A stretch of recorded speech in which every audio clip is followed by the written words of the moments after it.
Hey guys, welcome to Press Play with Lay.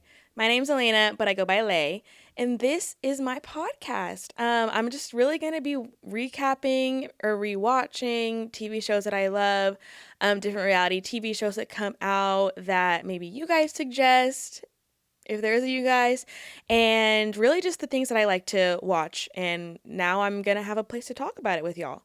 Okay, so today's my first episode, and I thought, what better way to start this podcast than with The Traitors? So this is gonna be a recap of season 4, episodes 1 through 3, because they were dropped kind of all at the same time. And I just finished watching the 3rd episode, and my goodness, do we have a lot to talk about. So I'm really just gonna get right into it. Let's press play.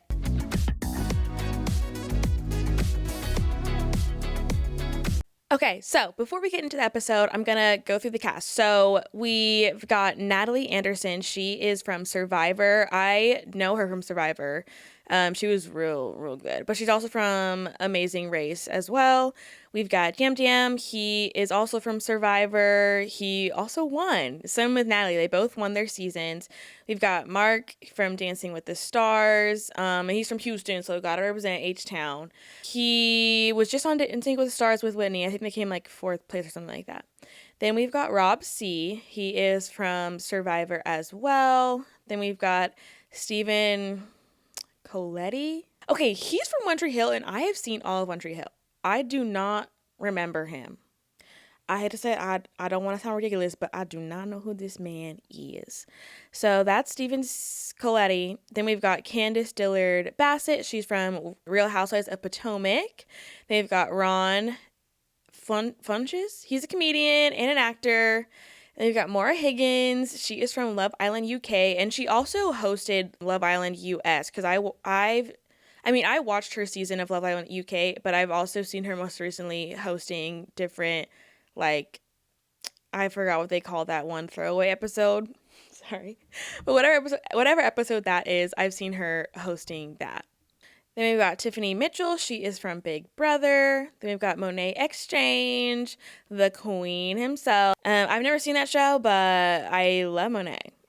Okay, then we've got Eric Nam, or Nam.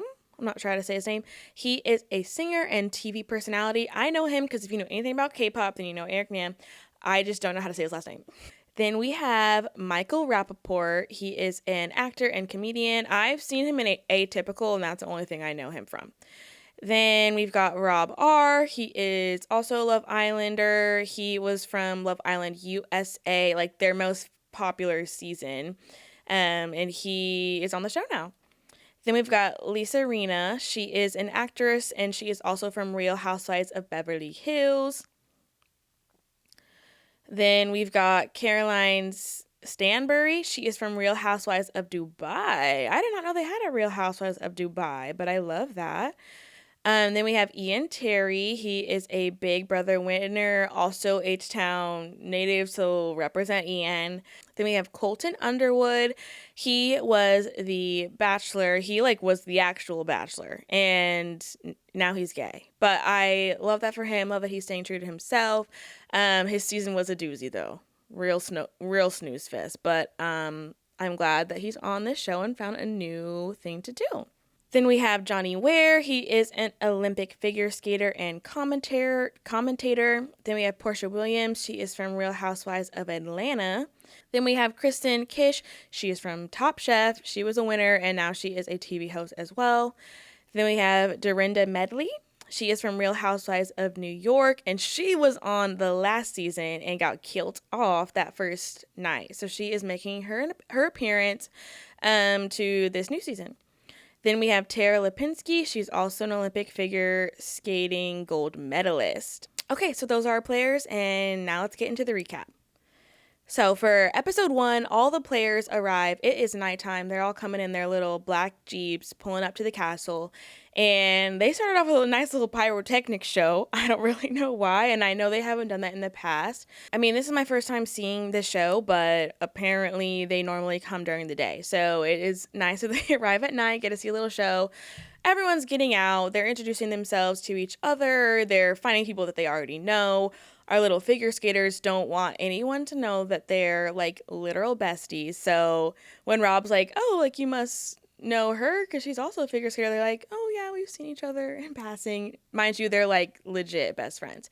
And I mean, Mora is talking real loud saying that, oh, we gotta stick together. Like when she's talking to Rob, she's like, we're from Love Island. Like we gotta be on the same team. And it's like, girl, it is too soon to be that loud talking about who you want to be on your team, who you want to be allied with. And everyone needs to just keep it cool, calm, collected. I mean, of course, all our housewives are familiar with each other as well. So they're saying hi. And Alan starts right away. He is here to tell us that there will be a secret traitor for this season of Traitors. And the secret traitor, I mean, we'll get to what their role is going to be, but they're about to be picked right now. So the process is everyone is going to come up to center stage, and Ian is going to open up a briefcase, and if the traitor card, it looks like a little tarot card, but it says the traitor on it, and if that card is in their briefcase, then they are the secret traitor. And everyone who is not up there at the moment, they're really trying to analyze that person's body language to see if they can give anything away, give any kind of hint as to who the secret traitor is. Which I think this is a really cool twist because the traitors don't know who the secret traitor is, nor does the audience. So that already, can put traitors against traitors and they don't even know it. And then also people who are really quiet automatically become suspicious because if you're a secret traitor, you have no idea who to trust. And you also don't want to be putting too much on one person because you don't know if they're also on your team. So it's a really cool concept. Love that they're doing it this season. So yeah, after that we get to traitor selection. So they're all in the round table room. Alan has everyone put on their blindfolds and he walks around and picks our traitors. So our traitors are Lisa from Housewives, Candace from Housewives, and Rob R from Love Island.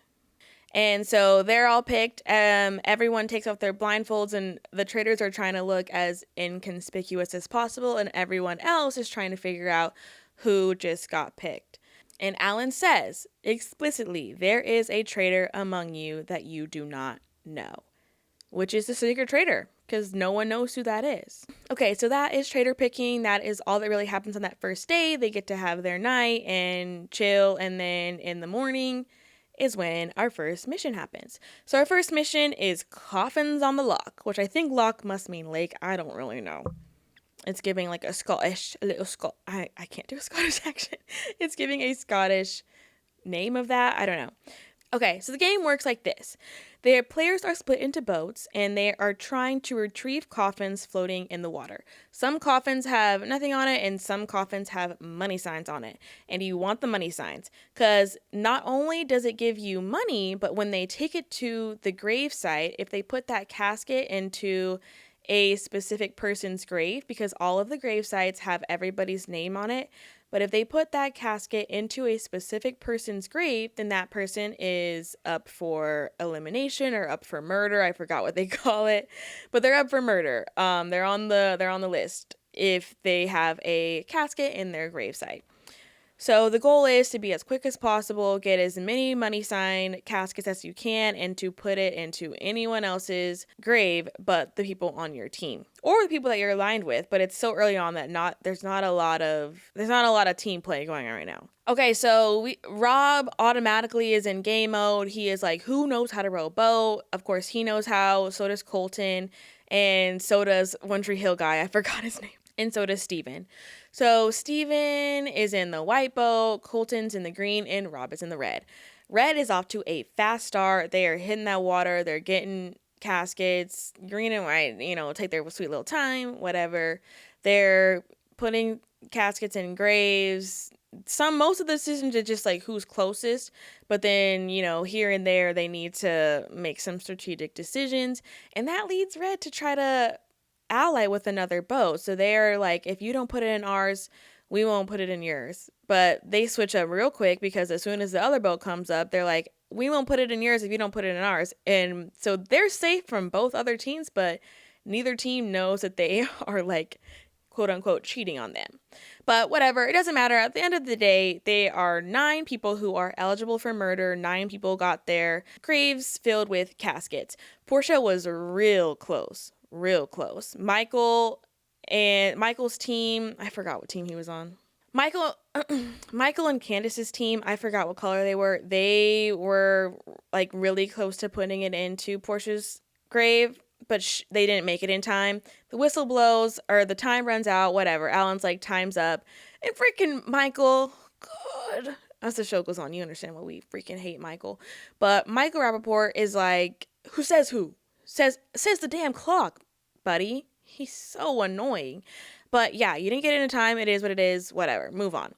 So Michael's already pissed because he's got a casket in his thing. But I'm like, bro, it's not personal right now. We're really just trying to get as much money as possible.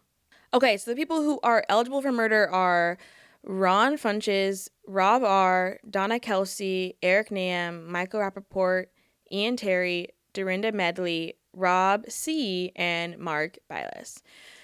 So those players are left behind. They have to fill in their coffins pretty much, and then all other players get to go home, take a nice little shower, have a good old time. So, and while they're doing this, I mean, Rob's a traitor, but he's trying to suss everybody else out. He's trying to see if anyone else looks comfortable, and also himself trying to act like, oh no, like I'm eligible for murder, and, you know, and dipping into his acting bag and, you know, trying to throw off any suspicion. But everyone there looks pretty sad, whatever, they don't really find anything of it.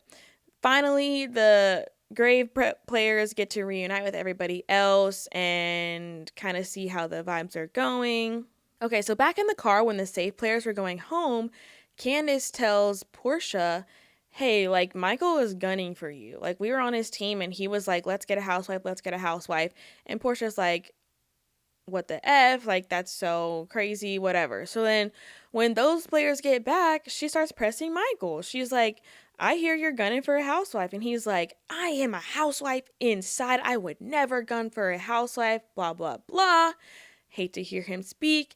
Then he's like, who told you that? Who told you that? And Portia's like, all right, well, come on then. So they go to the kitchen. They find Candace with like 80 other people who are in there. And they start pressing Candace. And they're like, you said that he was going for a housewife. And Candace is like, I did not. And Candace, cool, calm, collected, she was like, you misheard me. I had said that he was, you know, dropping little seeds earlier to people about wanting to take out the housewives, not in that moment specifically. And Mara was in the car with them. So Portia's like, Mara, like, didn't she say that? And Mara's like, to be honest, I do not remember. She's probably tired from rowing the boat. She did not care to talk strategy at that time. She does not have any clue. So she's no help. We really just toss it up to a misunderstanding and move on from there. But, I mean, that will come back a little bit later, so hold on to that. Okay, so other than that, everyone's kind of just talking to each other, talking strategy, trying to see where people are standing, who people are accusing of. Some people are, you know, on Portia, some people are on Donna, but really everyone's on everybody. Candace, okay, the traitors at this point don't know who each other are because they haven't gone to their little traitor meeting. And Candace is telling people, you know who I think would be a really good traitor? Is freaking Lisa. And she doesn't know Lisa's on her team, but she's like, yeah, Lisa, I gotta watch out for her, whatever. Flash forward, so that was kind of the evening. It's bedtime, people are going to bed. Our secret traitor, who we do not know, we finally get revealed as to what their powers are. Okay, so the secret traitor is called alone, and they get to pick 4 names off of the 9 names that are eligible for murder, and they get to make a short list. And of that short list, the other 3 traitors have to come together and pick off of that list who they want to murder tonight. So on that short list is Rob R., Ian Terry, Mark Biles, and Eric Nam. And the traitors must choose from this 4. So we don't get to see who they choose yet. It is nighttime, everyone's going to bed, and then the next morning it's breakfast and the players come in group by group, by group by group. And the one player missing from breakfast that morning is poor sweet baby Ian. And yes, he will be missed, but all the traitors knew, like, he knows game. He may seem, you know, meek and mild, whatever, but he's very, very smart. And I mean, we saw it in the episode, him already talking about the psychology of a traitor and what they may or may not be doing at this point in the game. So he was too dangerous to keep around. So they all agreed that he needed to be the first kill. And that's really it for the first episode. Okay, so now we're going into episode 2, The Death Conga.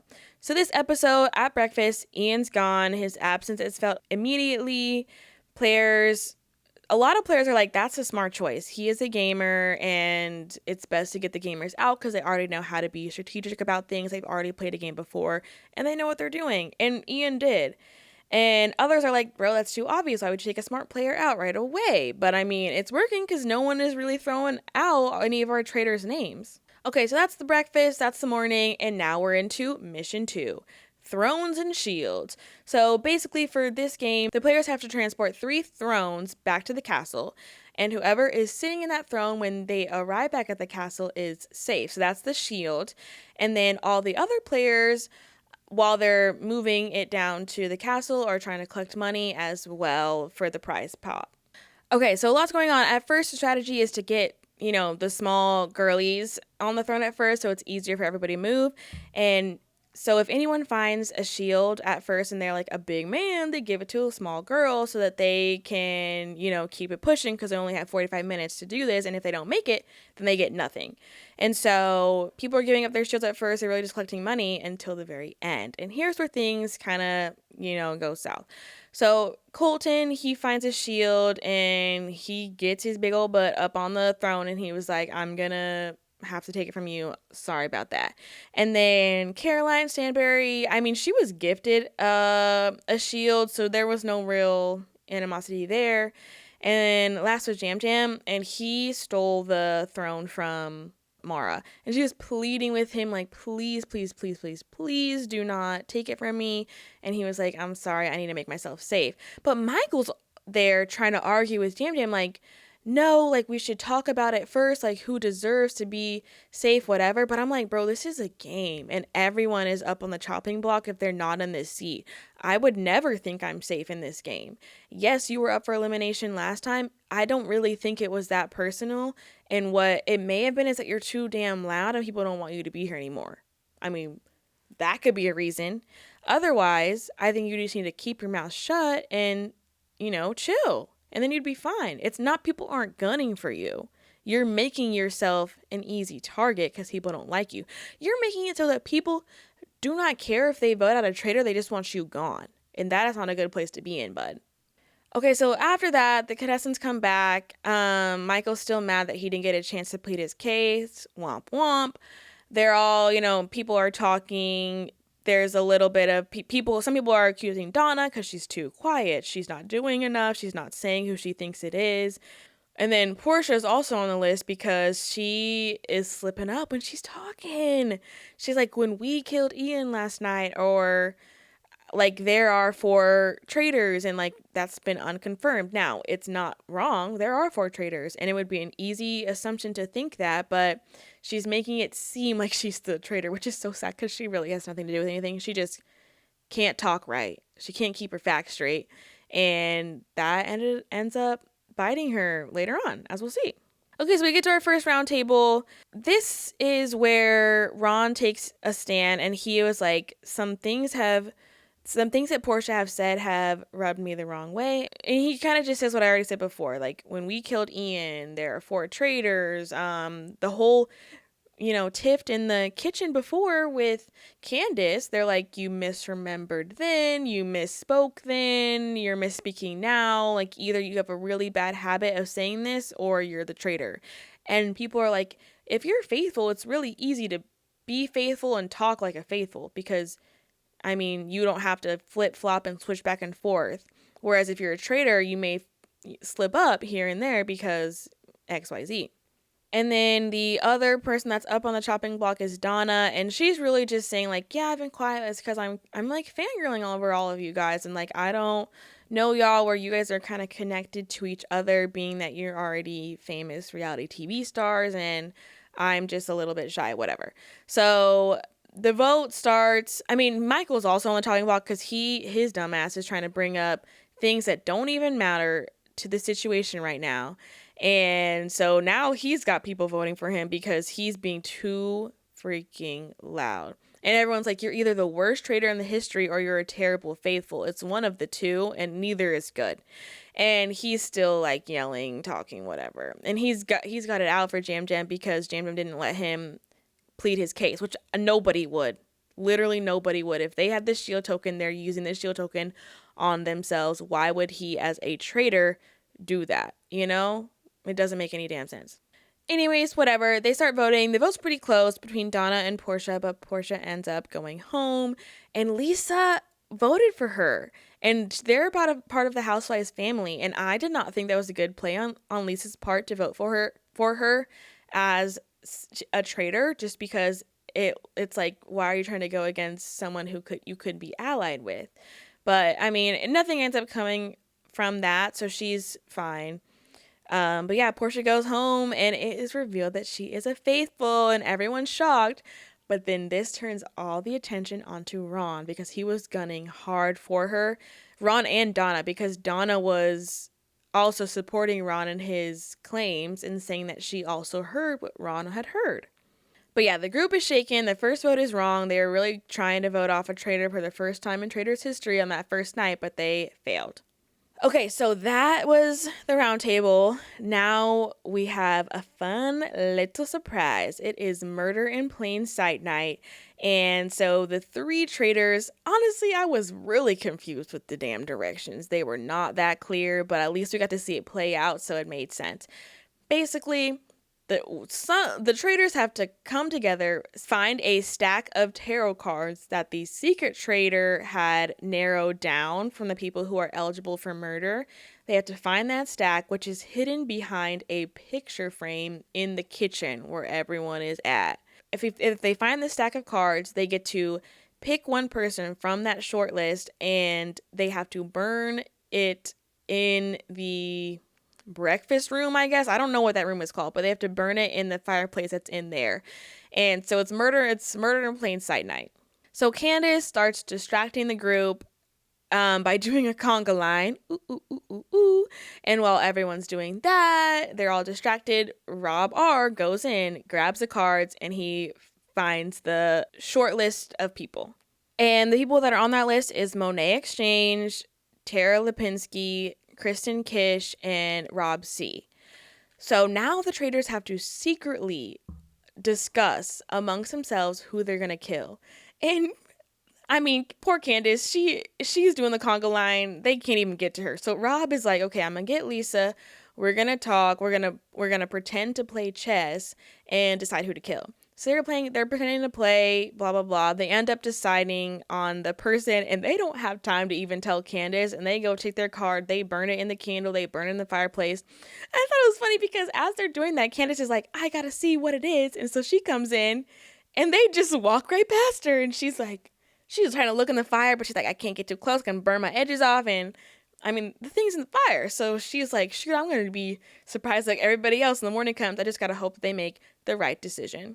But before everybody goes to bed, Rob C tells Candace and some other people, like, I think a murder in plain sight is happening tonight. Like, nobody do anything weird. Nobody accept anything that's, like, out of the ordinary because, like, something feels fishy. And then he asks Candace, like, did you start the conga line? And she's like, yeah. And he's like, oh, okay. I don't know why she was not suspicious to him right then and there. And maybe she was, but as we'll find out, it doesn't matter. So yeah, moving on to episode 3, the next morning, breakfast is served, and the one person missing is Rob C. And the players realize that there was a second murder. So panic sets in, people are like thinking about what happened last night, and Candace is shocked and surprised right there with them, but she's like, thank God they made a great choice because Rob C was catching on. Like, she knew. She wasn't able to tell her fellow traitors what Rob C had told her about it being suspicious and how he thought there was a murder in plain sight. But she's like, now he won't get to share his story because he is dead. All right, so after that, we have a surprise morning roundtable. And everyone's like, oh, freak, like, we just got someone murdered. It's going to be before the mission, so they have no time to find shields if they wanted to. They have no time to really coordinate. They really just have to go on gut instinct. And since they failed last night, the target shifts to the original person, which was Donna. Most people were suspicious of her because she was too quiet, she wasn't talking game, and really she would just make a perfect traitor. She's a sweet, unassuming old lady who reminds everybody of their grandmothers, and they don't want the Swifties coming after them.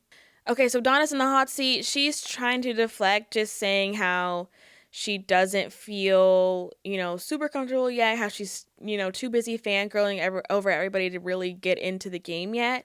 And she tries to deflect by talking about Michael and trying to shift the blame onto him. And yeah, people don't like Michael. That's a given.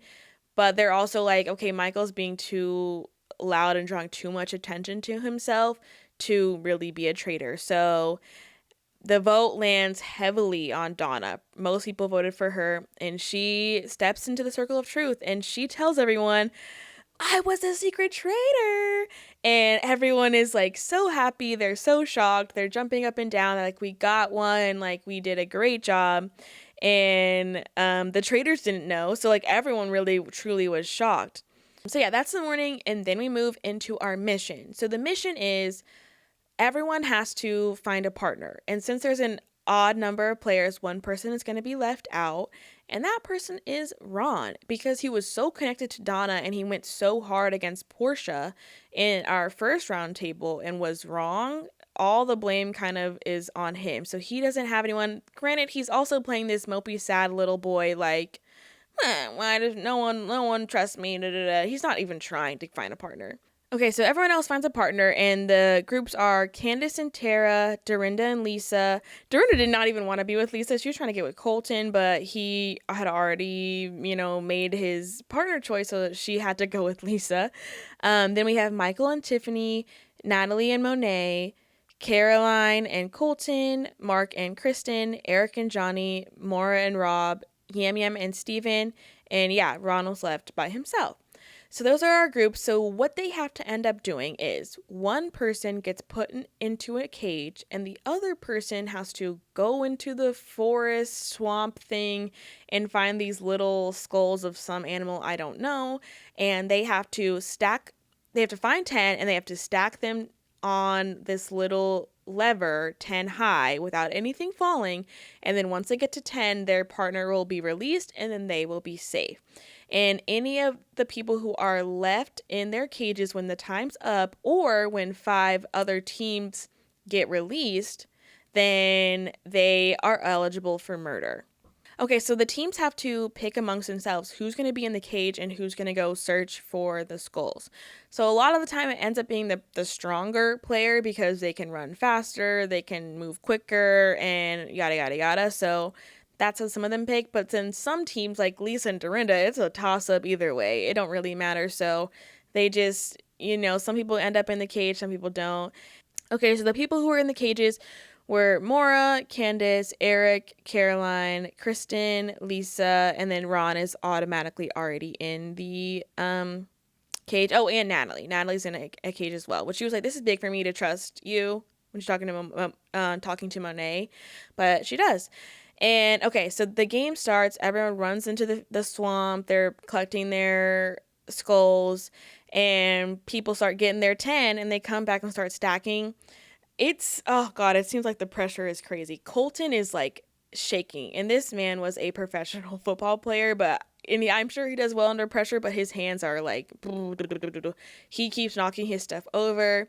Monet's pretty cool, calm, collected. He's stacking his up. It looks good. A lot of people keep dropping theirs. Dorinda is a hot mess. I mean, and Lisa killed me in her confessional. She was like, oh, bless her heart. She's not going to win this, but it's okay because I'm not going to get murdered, which she won't because she's not because she is a traitor. Okay, so of our teams that we're playing, Candace and Tara are safe. Michael and Tiffany are safe. Natalie and Monet are safe. Mar and Rob are safe. And Jam Jam and Steven are safe. So those are our 5 safe groups. And then that means that the people who were left in the cage on the other 5 teams are eligible for murder. And we find out that they get tied to trees in the middle of the forest and that the traitors will walk by them and they get to plead their case, and then the traitors will pick who they're going to kill, and they will show them face to face that they're the ones that they're killing. So the people who are up are Kristen is eligible, Eric is up, Ron, of course, is up, and Caroline. And I may be forgetting somebody, but I'm sorry if I am. I'm sorry to that man if I am forgetting you. So the Traitors get to do their little meeting, and they're just stoked, man. They're like, we're doing so good. We're working really well together. They think that the last kill of Rob C was great. And they're like, okay, who do we decide to kill out of these players? And, they talk amongst themselves. They get pros and cons for everybody. I honestly feel like, we don't know who they kill for this episode because it ends on a cliffhanger, but I honestly feel like they can't really go wrong. I don't think they should pick Ron because it puts more suspicion onto him and he's already on the chopping block. Yeah, it would cause mass confusion, but I don't think they need more confusion. I think they need someone who is next up on the chopping block, and I think they should keep him. Caroline, I don't really know what she does. It wouldn't be bad to kill her because she's a housewife, and I don't think any of the housewives have been killed. And then Eric is very unassuming. I don't think anyone would be too suspicious if he got killed, but I also don't think he's a threat right now, so I don't think we should kill him. And Kristen, she's strong-willed. She's strong-willed. She seems like she'd be a good player. I also don't think she'd be a bad pick. So I don't think they can go too wrong besides killing Ron. So any of the other options I think are fair game. But yeah, they make their choice and they're walking through the forest. Everyone is giving their pitches to why they should live, but we end the show on a cliffhanger, so we don't know who gets killed. But it builds a lot of suspense, so I'm very excited for episode 4, and now I'm hooked. I've never seen the show before, but props to Peacock. I will be tuning in for the rest of it, and I will be recapping it with y'all. So yeah, that's the episode. Thank you guys so much for joining me on my first episode of Press Play with Lay. If you have any other things you'd like me to react to in the future, please comment it down below. I'm on all the things, Instagram, TikTok, all that as Press Play with Lay. So just search me up, find me, and we can hang there. But yeah, that's the episode. Thanks for tuning in. See you next time. Bye. Say hi.